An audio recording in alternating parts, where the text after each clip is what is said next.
Hi guys, welcome to Vijay creation. நான் உங்கள் விஜய் பேசியிருக்கேன். ஸோ இப்போ நீங்கள் பீரியடில் பார்த்துட்டு வந்திருப்பீங்க. ஒரு ட்ரெண்டிங்கான டெக்ஸ்ட் அனிமேஷன் வீடியோ எப்படி நம்ம மேக் பண்ண வீடியோ பார்க்க போகிறோம்.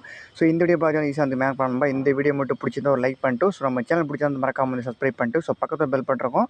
ஸோ அதை கிளிக் பண்ணி அதை மறக்காமல் ஆளுங்க கொடுத்து வச்சுருங்க. அப்போ நான் வீடியோஸ் போட்ட உடனே உங்கள் மொபைல் வரும். ஸோ உடனே நீங்கள் பார்த்துக்கலாம். இப்போ வாங்க நம்ம அந்த வீடியோ எப்படி மேக் பண்ண பார்க்க போகிறோம். ஃபஸ்ட் அலைமோஷன் ஓப்பன் பண்ணிங்க. ஸோ உங்கள்கிட்ட அலைமோஷன் இல்லைனா நான் கீழே கொடுத்துருக்க லிங்கில் ஸோ மறக்காமல் டவுன்லோட் பண்ணிங்க. இப்போ நான் ஓப்பன் பண்ணிக்கிறேன். ஸோ எல்லாருக்கும் நான் ஒரு சாரி கிடைக்கிறேன். கொஞ்ச நாள் நான் வீடியோஸ் அப்லோட் பண்ண முடியல. கொஞ்சம் நான் ரொம்ப பிஸியாக இருக்கேன் நண்பா. ஸோ அதுக்காக தான் ஒர்க் அதிகமாக இருக்குது. அதனால் என்னால் வீடியோஸ் கண்டினியூவாக அப்லோட் பண்ண முடியல. இனிமேல் நான் கொஞ்சம் கண்டினியூவாக ஒரு 1 வீக் ஒரு 2 வீடியோ இல்லைனா ஒரு 3 வீடியோ அப்லோட் பண்ண ட்ரை பண்ணுறேன். ஓகேவா? ஸோ இப்போ நீங்கள் ஓப்பன் பண்ணிட்டு சென்டராக பாருங்கள், ஒரு ப்ளஸ் சென்டரை கிளிக் பண்ணிட்டு ரேஷியோ என்ன நம்ம கொடுத்துருங்க. நம்ம ஃபுல் சைஸில் நம்ம எடிட் பண்ணலாம். 9:6 கொடுத்துக்கலாம். ஸோ 9:6 கொடுத்துட்டு கீழே பாருங்கள், ரெசல்யூஷன் 1080p, பிரேம் ரேட் ஒரு 30 fps, பேக்ரவுண்ட் பிளாக் கலர். இது எல்லாமே உங்களுக்கு சேஞ்ச் ஆகிருந்து அப்படின்னா இந்த ஒரு ஏரோ மார்க்கை கிளிக் பண்ணிட்டு இந்த மாதிரி கரெக்டாக அதிகமாக இது பண்ணிடுங்க, கொடுத்துருங்க. ஸோ கொடுத்துட்டு கிரியேட் ப்ராஜெக்ட் இருக்கும், அதை கொடுத்துருங்க. ஸோ அதை கொடுத்துட்டு பார்த்தீங்க அப்படின்னா கீழே ப்ளஸ் சென்டரை கிளிக் பண்ணிட்டு இப்போ நான் இமேஜ் ஆட் பண்ணிக்கிறேன். இமேஜ் எப்படி ஆட் பண்ணால் மீடியா இருக்குது பாருங்கள், செகண்டாக கிளிக் பண்ணுங்கள். அதை கிளிக் பண்ண உடனே இமேஜ் எல்லாம் ஷோ ஆகும், நீங்கள் ஆட் பண்ணிக்கலாம். ஓகே, இப்போக்கி நான் ஆட் பண்ணிக்கிறேன். ஓகே, இப்போ பார்த்தா அந்த இமேஜ் ஆட் பண்ணி முடிச்சிட்டேன். ஸோ இமேஜ் பாருங்கள், உங்களுக்கு அந்த ஸ்க்ரீனில் கரெக்டாக பிட் ஆகாமல் இருக்குது. என்ன பண்ணோம் அப்படின்னா அந்த இமேஜை கிளிக் பண்ணிட்டு மேலே டாட்டா கிளிக் பண்ணிட்டு இதில் பாருங்கள் ஃபில் காம்போசிஷன் ஏரியான்னு இருக்குல்ல. ஸோ அதை நீங்கள் கொடுத்து அப்படின்னா கரெக்டாக அந்த ஸ்க்ரீனில் ஃபிட் ஆகிடும். அகைன் இந்த 3 ட்ரான்ஸ் பண்ணிவிட்டு அந்த இமேஜ் லைட்டாக கொஞ்சம் ஸ்க்ரீன் உள்ள வர மாதிரி இந்த மாதிரி அலைன் பண்ணி வச்சுட்டு பேக்கில் வந்துடுங்க. பேக்கில் இப்போ பாருங்கள் இமேஜ் டிஃபால்ட்டாக 2 செகண்ட் ஆட் ஆகிருக்கும். இப்போ நீங்கள் 30 செகண்ட் வீடியோ மேக் பண்ண போகிறீங்க அப்படின்னா அந்த இமேஜை கிளிக் பண்ணிட்டு இப்படி இழுத்து விட்டீங்க அப்படின்னா இமேஜ் ட்ராக் ஆகிருக்கும். நீங்கள் எத்தனை செகண்ட் வீடியோ மேக் பண்ண அவ்வளோ நீங்கள் இழுத்து விட்டுருங்க. ஓகேவா? நான் சும்மா சொல்லிக் கொடுக்குறதுனால ஒரு 6 செகண்ட் வச்சுக்கிறேன்.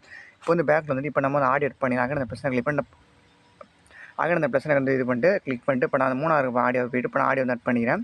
ஸோ அந்த பிரச்சனை கொடுத்தா டேரெக்ட் ஆடியோ அட்டாக இருந்தப்போ நான் வால்யூம் போய்ட்டு ஃபுல்லாக குறைச்சிக்கிறேன். ஸோ நான் வால்யூம் வச்சு நான் ப்ளே பண்ணி காமிக்க முடியாது. ஸோ காப்பிரைட் ப்ராப்ளம் வரும் எனக்கு. அதுக்காக தான் நீங்கள் எந்த ஒரு வால்யூம் கம்மி பண்ண வேண்டாம், அப்படியே வச்சு நீங்கள் எடிட் பண்ணலாம்.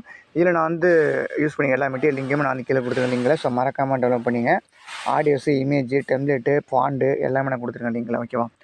இப்போ நீங்கள் என்ன பண்ணால் அந்த கையை வச்சு இந்த ஆடியோஸ் அப்படியே லாங் ப்ரெஸ் பண்ணுங்கள். பண்ணிவிட்டு அந்த இமேஜ் கீழே ஒன்று வச்சுருங்க. வச்சுட்டு இப்போ அடுத்த என்ன பண்ண போகிறோம் அப்படின்னா ஸோ அந்த இமேஜ் நம்ம எஃபெக்ட் ஆட் பண்ண போகிறோம். இந்த இமேஜை கிளிக் பண்ணி எஃபெக்ட்டில் போய்ட்டு ஆட் எஃபெக்ட் கொடுத்துட்டு ஸோ இதில் பார்த்தீங்கன்னா 3 ட்ரான்ஸ்ஃபார்ம் இருக்கும். அதில் போங்க, அதில் போய்ட்டு பாருங்கள் பல் சைஸ் இருக்கும். ஸோ அந்த எஃபெக்ட் ஆட் பண்ணுங்கள். அந்த ஒரு எஃபெக்ட் மட்டும் நம்ம இமேஜ் ஆட் பண்ண போகிறோம். ஓகே, ஸோ உள்ளார ஸ்டாண்டர்ட் செட்டிங் கொடுத்துருங்க. ஸோ கொடுத்துட்டு ஃபஸ்ட்டில் பார்த்தீங்க அப்படின்னா ஃப்ரீக்வன்சி இருக்கும். ஸோ அதோட வேல்யூ பாருங்கள், டிஃபால்ட்டாக 2 இருக்கும். நீங்கள் ஒரு 0.60 வச்சுருங்க. அடுத்து சிங்கை கிளிக் பண்ணி ஃபுல்லாக எடுத்து விட்ருக்கு ஒன்றுக்கு. அடுத்து க்ரௌ 1.10 இருக்கும். நீங்கள் 1.12 வச்சுருங்க. ஒரு 2 மட்டும் ஏற்றுவீங்க. அடுத்து கீழே எதுவுமே சேஞ்ச் பண்ணலாம், அப்படியே விட்டுருங்க. ஸோ இப்போ நான் ப்ளே பண்ணுறேன். ஸோ பாருங்கள், நீங்கள் பிள்ளைல பார்த்த மாதிரியே அந்த இமேஜ் ஜம்பிங் ஆகும், அப் அண்ட் டவுன் ஆகும். ஓகேவா? நல்லாயிருக்கும். இப்போ அடுத்து என்ன பண்ண போகிறோம் அப்படின்னா டெக்ஸ்ட் எடிட் பண்ண போகிறோம். பக்கத்தில் பிரச்சனை கிளிக் பண்ணி டெக்ஸ்ட்டில் போய்ட்டு இப்போ நான் சாங்கில் லைனை நான் டைப் பண்ணிக்கிறேன். First line. ஓகேவா? நான் என்னோடய மொபைல் தமிழ் கீபோர்டு சேஞ்ச் பண்ணிவிட்டேன். நீங்களும் சேஞ்ச் பண்ணிடுங்க. ஏன்னா நம்ம தமிழில் எடிட் பண்ண போகிறோம். சேஞ்ச் பண்ணி இப்போ நான் இந்த சாங்கோட லைனை நான் டைப் பண்ணிக்கிறேன். ஓகேவா?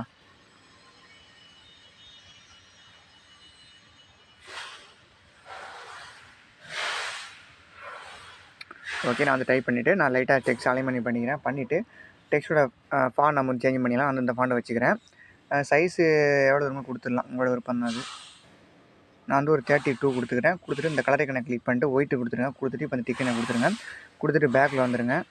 பேக்கில் வந்துட்டு இப்போ இந்த டெக்ஸ்ட்டை கிளிக் பண்ணிட்டு பார்டரில் போய்ட்டு சைடில் பாஸ் கொடுத்துருக்கோம். ஃபஸ்ட் பாஸை கிளிக் பண்ணிட்டு ஆட் பார்டர் இருக்கும், அதை கிளிக் பண்ணிட்டு இதில் அவுட் சைடு இருக்கும், அதை கிளிக் பண்ணுங்கள். 3 அதை இது பண்ணிட்டு கிளிக் பண்ணிட்டு இதில் பாருங்கள் கலர் அந்த ஒயிட்டே இருக்கட்டும். சைஸை மட்டும் நீங்கள் கொஞ்சம் இன்க்ரீஸ் பண்ணுங்கள். ஒரு 34 வச்சுருங்க, 34 வச்சுருங்க. ஓகேவா? அடுத்து கீழே எதுவுமே சேஞ்ச் பண்ண அப்படியே விட்டுருங்க. அடுத்து இன்னொரு பாக்ஸ் இருக்குது செகண்ட், அது கீழே கிளிக் பண்ணுங்கள். ஷடோ ஆஃபில் இருக்கும், அதை ஆன் பண்ணி விட்டுருங்க. கீழே இன்னொரு பாக்ஸ் இருக்குல்ல, அதை கிளிக் பண்ணிட்டு பிளாக் இருக்கும், நீங்கள் ஒயிட்டு கொடுத்துருங்க. கொடுத்துட்டு சைஸ் இதோட சைஸ் என்ன வைக்கிறீங்க அப்படின்னா ஒரு 14 வச்சுருங்க, 14. ஓகேவா? ஸோ அவ்வளோதான், முடிஞ்சிச்சு. இப்போ நீங்கள் பேக்கில் வந்துடுங்க. ஓகேவா? பேக்கில் வந்துட்டு இப்போ நீங்கள் அடுத்து என்ன பண்ண போகிறீங்க அப்படின்னா இப்போ இந்த டெக்ஸ்ட் இருக்குது தெரியுமா? ஸோ அதை கிளிக் பண்ணுங்கள். கிளிக் பண்ணிட்டு முள்ளை கிளிக் பண்ணி பாலை ஃபுல்லாக எடுத்துடுங்க. டெக்ஸ்ட் இப்போ ஃபுல்லாக டேக் ஆகிருக்கும். இப்போ நீங்கள் எத்தனை செகண்ட் வீடியோ மேப் பண்ண அவ்வளோ வச்சுட்டு இப்போ இந்த டெக்ஸ்ட்டை கட் பண்ணி விட்ருங்க. இப்போ இந்த டெக்ஸ்ட்டை கிளிக் பண்ணிட்டு நான் இது பண்ணிக்கிறேன், கட் பண்ணிக்கிறேன். ஓகேவா? நான் வந்து ஒரு 6 வந்து எடிட் பண்ணி காமிக்கிறேன். நான் வந்து 6 நான் வந்து வச்சுட்டு கட் பண்ணிட்டேன். நீ 30 வீடியோ மேக் பண்ண 30 வச்சுட்டு இப்போ நான் வந்து சொன்னது மாதிரி வந்து கட் பண்ணிடுங்க. ஓகேவா? இப்போ அடுத்து நம்ம என்ன பண்ண போகிறோம் வந்து இப்போ வந்து ப்ளே பண்ணி பார்த்துட்டு அந்த டெக்ஸ்ட்டை நம்ம வந்து கட் பண்ண போகிறோம். எந்தெந்த லைனில் வந்து முடியுதுன்னு இப்போ நான் ப்ளே பண்ணுறேன். ஓகே, நான் ஃபஸ்ட்டில் அந்த இடத்த முடியுது அப்படின்னா ஸ்டாப் பண்ணிவிட்டு இந்த டெக்ஸ்ட்டை கிளிக் பண்ணி சென்டராக இருக்குது பாருங்கள், அதை வந்து கொடுத்தீங்கன்னா கட் ஆகிடும். அகைன் இது ப்ளே பண்ணி பாருங்கள். அடுத்துல எந்த இடத்த முடியுது ஆனால் வந்து கரெக்டாக வந்து ஸ்டாப் பண்ணிடுங்க. பண்ணிவிட்டு இந்த டெக்ஸ்ட்டை கிளிக் பண்ணி சென்டராக கொடுத்தா கட் ஆகிடும். இந்த மாதிரி வந்து ப்ளே பண்ணி பார்த்துட்டு ஒவ்வொரு லைன் எந்த இடத்த முடியும் அதை வச்சுட்டு டெக்ஸ்ட்டை மட்டும் கட் பண்ணி விட்ருங்க. கட் பண்ணி முடிச்சுட்டு ஃபஸ்ட் லைன் உங்களுக்கு வந்து கரெக்டாக வந்துடும். செகண்ட் லைன் எல்லாமே அந்த ஃபஸ்ட் லைனே தான் இருக்கும் அந்த வார்த்தை. இப்போ ஃபஸ்ட் லைன் உங்களுக்கு வந்து ப்ளே பண்ணி பார்த்துருப்பீங்க, கரெக்டாக வந்திருக்கும். இப்போ இந்த செகண்ட் டெக்ஸ்ட்டை கிளிக் பண்ணி டெக்ஸ்ட்டில் போய்ட்டு இந்த வார்த்தையை நீங்கள் வந்து சேஞ்ச் பண்ணால் போதும். இந்த இடத்துல என்ன வார்த்தை வருதுங்கிறது உங்களுக்கு தெரியும். நீங்கள் சாங் வந்து ப்ளே பண்ணி பாருங்கள். பார்த்துட்டு இப்போ நீங்கள் வந்து அந்த வார்த்தையை நீங்கள் அதில் வந்து டைப் பண்ணுங்கள். இப்போக்கி நான் வந்து டைப் பண்ணிக்கிறேன். ஓகேவா? டைப் பண்ணிட்டு இந்த மாதிரி வந்து 2 லைனாக வந்துச்சு அப்படின்னா அந்த பால் எழுத்தி அப்படின்னா ஒரு லைனாக ஆகிடும். ஓகேவா? இப்போ அந்த டிக்கெட் நான் கொடுத்துருங்க. இதே மாதிரி எல்லா டெக்ஸ்ட்டும் வந்து எடிட் பண்ணிக்கணும்பா. நான் சும்மா வந்து ஒரு 2 டெக்ஸ்ட்டு மட்டும் நான் வந்து எடிட் பண்ணி வந்து காமிக்கிறேன். ஓகேவா? ஓகே, சிங்கிள் டெக்ஸ்ட் எல்லாமே நீங்கள் வந்து இப்போ நான் வந்து பண்ணது மாதிரி வந்து டெக்ஸ்ட்டை மட்டும் எடிட் பண்ணிடுங்க, அந்த வார்த்தையை மட்டும். ஓகேவா? இப்போ இந்த டெக்ஸ்ட்டுக்கெலாம் வந்து எஃபெக்ட் எப்படி ப்ரோ அப்படின்னு நீங்கள் கேட்கலாம். இதுக்கு எல்லாமே நான் வந்து இந்த டெக்ஸ்ட்டுக்கு வந்து எக்ஸ்எம்எல் தான் கொடுத்துருக்கேன். எக்ஸ்எம்எல் வந்து டிஸ்கிரிப்ஷனில் கொடுத்துருக்கேன். எந்த ஒரு பாஸ்வேர்டுமே கிடையாது. ஃப்ரீயாக நீங்கள் வந்து டெவலப் பண்ணிக்கலாம். ஓகேவா? அந்த எக்ஸ்எம்எல் எப்படி இருக்குன்னு நான் வந்து சொல்கிறேன். பேக்கில் போயிடுறேன். பேக்கில் விட்டு அந்த எக்ஸ்எம்எல் வந்து VJXML1 போட்டிருப்பேன். டிஸ்கிரிப்ஷன்லேயே இருக்கும். ஓகேவா? அதை நீங்கள் வந்து டெவலப் பண்ணிட்டு இம்போர்ட் பண்ணிடுங்க. இம்போர்ட் பண்ண அதோட ப்ராஜெக்ட் இப்படி தான் இருக்கும், VJXMLனு. அதை ஓப்பன் பண்ணுங்கள். ஓப்பன் பண்ணிவிட்டு இதில் வந்து ஒரு இமேஜை கொடுத்துருப்பேன், மேலே அந்த டெக்ஸ்ட்டு கொடுத்துருப்பேன். ஸோ அந்த டெக்ஸ்ட்டை கிளிக் பண்ணி எஃபெக்ட்டில் போய்ட்டு 3 டாட்டை கிளிக் பண்ணிட்டு காப்பி பண்ணி கொடுத்தீங்கன்னா எல்லா எஃபெக்ட்டுமே காப்பி ஆகிடும். இப்போ பேக்கில் வந்துட்டு இப்போ நம்ம வந்து பண்ணி வச்சுருக்கோமோ அந்த ப்ராஜெக்ட்டு அதை ஓப்பன் பண்ணுங்கள். ஸோ ஓப்பன் பண்ணிட்டு ஃபஸ்ட் டெக்ஸ்ட்டை கிளிக் பண்ணி எஃபெக்ட்டில் போய்ட்டு 3 டாட்டை கிளிக் பண்ணிட்டு பேஸ்ட் கொடுத்தீங்கன்னா எஃபெக்ட் எல்லாம் பேஸ்ட் ஆகிடும். ஸோ இந்த மாதிரி எல்லா டெக்ஸ்ட்டுமே எஃபெக்ட்டை நீங்கள் வந்து பேஸ்ட் பண்ணிடுங்க. வேலை உங்களுக்கு வந்து ஈஸியாக வந்து முடிஞ்சிடும். ஓகேவா? ஸோ இந்த மாதிரி எல்லா டெக்ஸ்ட்டுமே எஃபெக்ட்டை பேஸ்ட் பண்ணி விட்ருங்க. 3 டாட்டை கிளிக் பண்ணி பேஸ்ட் கொடுத்தா எஃபெக்ட் எல்லாம் பேஸ்ட் ஆகிடும். ஸோ இப்போ நான் ப்ளே பண்ணி காமிக்கிறேன். ஸோ நீங்கள் பாருங்கள். ஓகேவா? ஸோ இந்த பிள்ளைல பார்த்தோம்னா அந்த வீடியோ உங்களுக்கு வந்து ப்ளே ஆகுது. ஓகேவா? ஸோ அவ்வளோதான் நண்பா. இப்போ அடுத்து நம்ம வந்து என்ன பண்ண போகிறோம் அப்படின்னா வந்து டெம்ப்ளேட் தான் ஆட் பண்ண போகிறோம். ஆக நான் அந்த டெம்ப்ளேட் வந்து பார்த்து நான் வந்து ஆட் பண்ணிக்கிறேன். ஓகே, இப்போ பார்த்தோன்னா நான் அந்த டெம்ப்ளேட் வந்து ஆட் பண்ணிட்டேன். இது வந்து ஒரு பிளாக் ஸ்க்ரீன் தான். இப்போ அந்த டெம்ப்ளேட்டை கிளிக் பண்ணிட்டு வந்து பாருங்கள், பிளாக் ஸ்க்ரீனாக இருக்குது. அந்த டெம்ப்ளேட்டை கிளிக் பண்ணிட்டு பிளண்டிங்கில் போய்ட்டு லைட்டனில் போய்ட்டு ஸ்க்ரீன் கொடுத்தீங்கன்னா பிளாக் வந்து ரிமூவ் ஆகிடும். இப்போ நான் வந்து ப்ளே பண்ணி காமிக்கிறேன். ஸோ பாருங்கள், நீங்கள் பில்லில் பார்த்த மாதிரி அந்த வீடியோ உங்களுக்கு வந்து கிடச்சிருக்கும். ஓகேவா?